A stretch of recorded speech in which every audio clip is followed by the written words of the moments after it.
So we're hitting up the Retrotec blower door.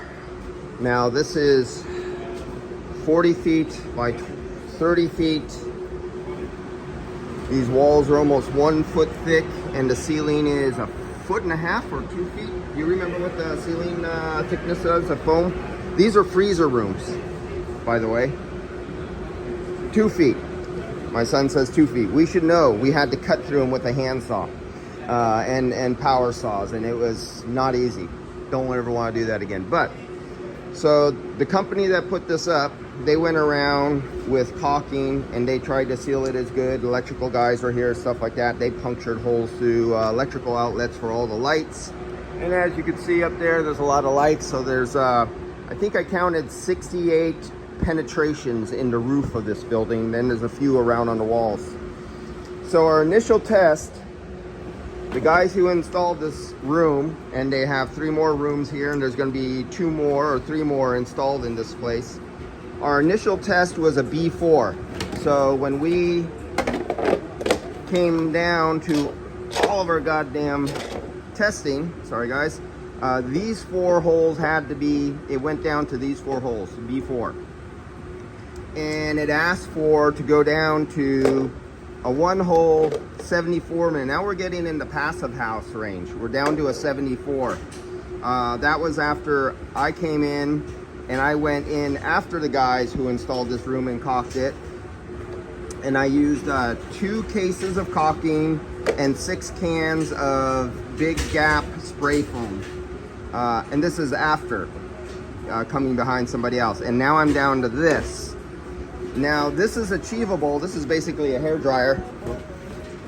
And on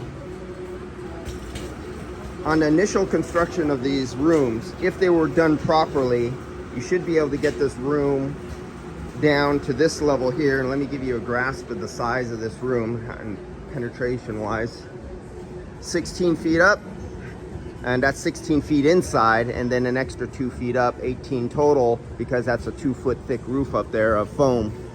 And every what is that, almost 4 feet, there's a line. Every one of those were a leak going through, but they already sealed seam some of them, but they didn't seal seam. The whole entire floor was not sealed properly, and there was some sheet metal damage on the inside when the iron beams went up, and I'll show you that. So this is what we had to come back and do.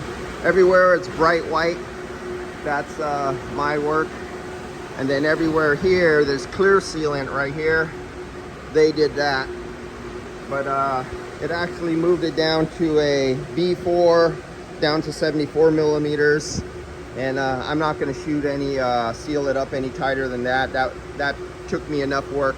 Actually, the labor hours for me and my son to do what we did and climb up on the roof, every one of those penetrations we had to seal up, take everything apart up there. Just this one seal job in billable labor hours would be the price of this whole system and unit. And so yeah, it was a bit of work, but it would not have been that bad if all this was done at the time of installations. When these panels were slipped together, if the caulking was put in on the floor, on the ceiling, and on the seams, and then the panels were slipped together, it would have been easy and fast. But doing it and coming in after was one hell of a job. But yeah, I was excited once I got down to the passive house size. So we're gonna see what our measurements come up to after we retest, because we just got these in the mail. They came in yesterday, and now it's time for the next test.